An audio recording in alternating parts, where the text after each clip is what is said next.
जी, तो आज हम करेंगे सेकंड इक्वेशन ऑफ मोशन। तो सेकंड इक्वेशन ऑफ मोशन पे जाने से पहले हम लोग ये वाला जो ग्राफ हमने पढ़ा था लास्ट टाइम, इसको ज़रा दोबारा हम एक्सप्लेन करते हैं क्योंकि ये बहुत ज़रूरी है और इम्पोर्टेंट भी है।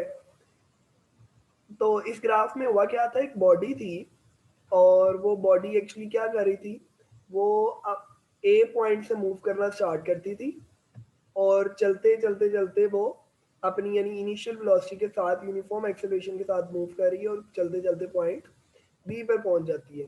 और इसका जो स्पीड टाइम ग्राफ बनता है वो कुछ इस तरीके से बनता था, और जिसमें ये जो पिंक लाइन है ये हमने बताया था कि शो करती है एक्सेलरेशन को। और अब हम क्या करेंगे, हम सेकेंड इक्वेशन ऑफ मोशन में इस बॉडी का निकालेंगे डिस्टेंस, कि इस बॉडी ने टोटल डिस्टेंस कितना कवर किया है। तो एक बात आप लोगों ने याद रखनी है, जब भी हमारे पास कोई इस तरह का ग्राफ हो और आप लोग डिस्टेंस निकालना चाह रहे हो तो हम उस ग्राफ का एरिया कैलकुलेट कर लें, तो एरिया और डिस्टेंस ये दोनों इक्वल होते हैं। ठीक है, दोबारा रिपीट कर रहा हूँ, एरिया और डिस्टेंस क्या होते हैं, इक्वल होते हैं, बराबर होते हैं। तो हम अगर इस ग्राफ का एरिया निकाल लेंगे तो वो हमारे पास उस बॉडी का क्या आ जाएगा, डिस्टेंस। अब यहाँ पे मसला ये है, ये मेरे पास जो शेप है ये, इसको मैं दो हिस्सों में डिवाइड करने लगा हूँ। कैसे करने लगा हूँ जरा गौर से देखें।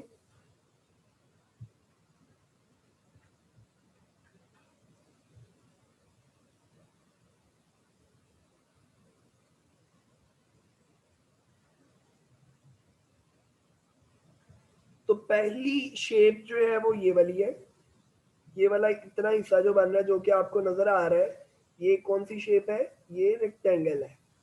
ठीक है, एक तो मैंने इसको डिवाइड कर लिया रेक्टेंगल में, और रेक्टेंगल का एरिया निकालने का फॉर्मूला क्या है, आप लेंथ को मल्टीप्लाई करवा दें विड्थ के साथ, के लेंथ को मल्टीप्लाई करवा दें ब्रेथ के साथ।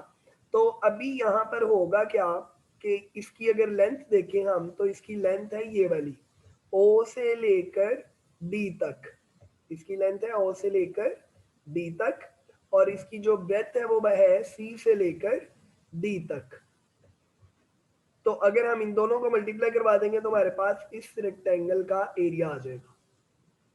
तो एरिया देखिएगा जरा, मैंने अभी आपको बताया आप दो साइडों को अगर मल्टीप्लाई करवा दें तो क्या आ जाएगा, एरिया। एक साइड ये वाली और एक साइड ये वाली, इन दोनों को हमने मल्टीप्लाई करवा दिया तो हमारे पास क्या आ गया, एरिया।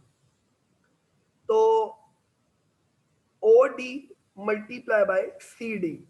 तो अब जो सी डी की वैल्यू है, अगर आप लोग इसको वाई एक्सिस पे देखें तो सी डी जो है वो इक्वल बनता है इनिशियल वेलोसिटी के। सी डी किसके इक्वल बनता है, इनिशियल वेलोसिटी के, यहाँ पे मेंशन है। और जो ओ से लेकर डी तक है वो बनता है किसके इक्वल, टाइम के इक्वल। तो इसका मतलब है रेक्टेंगल का जो एरिया आएगा वो आएगा V I multiply by T. एक एरिया हमने कैलकुलेट कर लिया। दूसरा एरिया कैसे निकालेंगे, ट्राइंगल। अब ये शेप आपका पॉइंट जो था ना वो बन रहा था आपके पास यहाँ से लेकर पॉइंट ओ से लेकर यहाँ से आपकी बॉडी यहाँ से लेकर ए तक, फिर यहाँ से लेकर आपका बनता है बी तक, और फिर यहाँ से लेकर ये वाला, और ये एक क्लोज लूप जो है वो बन जाता है। हमने इसको दो हिस्सों में कुछ डिवाइड कर लिया, एक को ट्राइंगल बना दिया, ये वाली ट्राइंगल बन गई और ये वाली रेक्टेंगल बन गई। अब हम निकालते हैं एरिया ऑफ ट्राइंगल, जो कि कहाँ से कहाँ तक है, वो है जी यहाँ से लेकर ये वाला हिस्सा, ये वाला, और ये आपके पास एक ट्राइंगल वाली शेप बन गई। तो ट्राइंगल का फॉर्मूला क्या होता है, 1/2, 1/2, ये एरिया का फॉर्मूला मैं लिख रहा हूँ, और मल्टीप्लाई बेस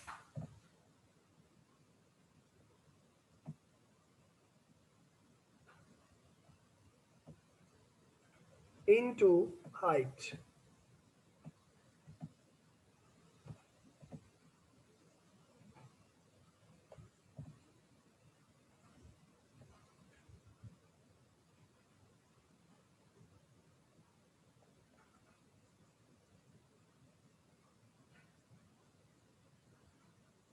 तो ये है आपके पास किसका फॉर्मूला, ट्राइंगल का, ट्राइंगल का एरिया निकालने का फॉर्मूला। तो ट्राइंगल का जो एरिया आ गया वो फिर मेरे पास कितना आ जाएगा।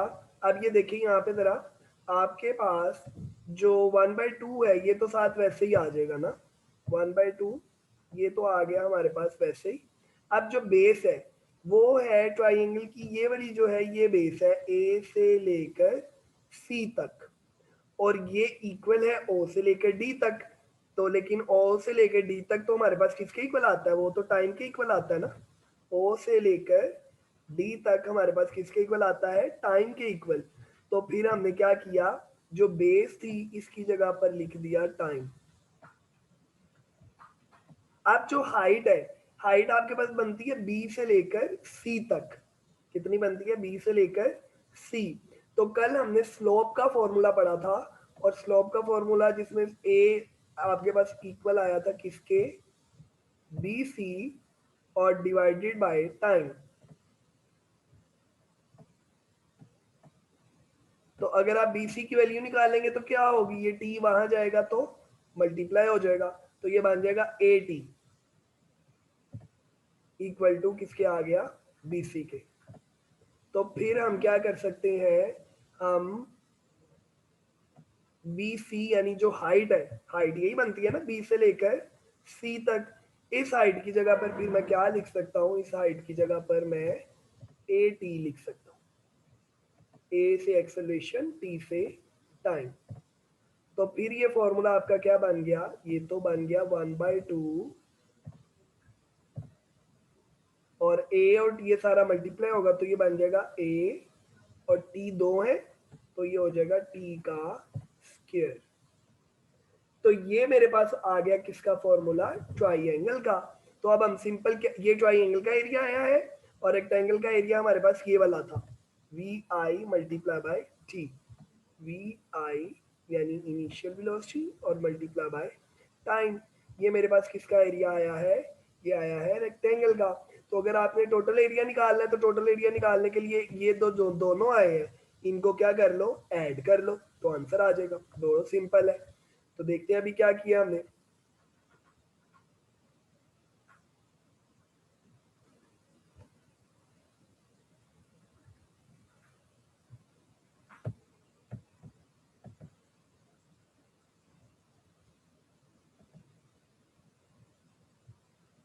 ये देखिए इधर आप, अब उसने क्या किया हुआ यहाँ पे, अब अगर आपको वो सारी समझ आ गई तो ये बड़े अच्छे तरीके से समझ आ जाएगा। एरिया ऑफ रेक्टेंगल उसने निकाला ओ ए, ये देखिए ये रेक्टेंगल था ओ ए, और मल्टीप्लाई बाय ओ डी। तो ओ ए की वैल्यू किसके इक्वल है, इनिशियल वेलोसिटी की, और ओ डी किसके इक्वल है, टाइम की। फिर निकाला एरिया ऑफ ट्राइंगल, वो मैंने आपको बताया हाफ ए टी स्क्वायर बनता है। टोटल एरिया निकालने के लिए उसने क्या किया है, दोनों को जमा कर दिया। ये देखें दरमियान में आ गया प्लस का साइन, तो ये मल्टीप्लाई होकर कितना बन गया, ए टी का स्क्वायर। तो ये आपका पास फाइनल आंसर होगा कि एस इक्वल है, जो कि एरिया था, डिस्टेंस है, अब इक्वल है V I T plus 1/2 A T का स्क्वायर।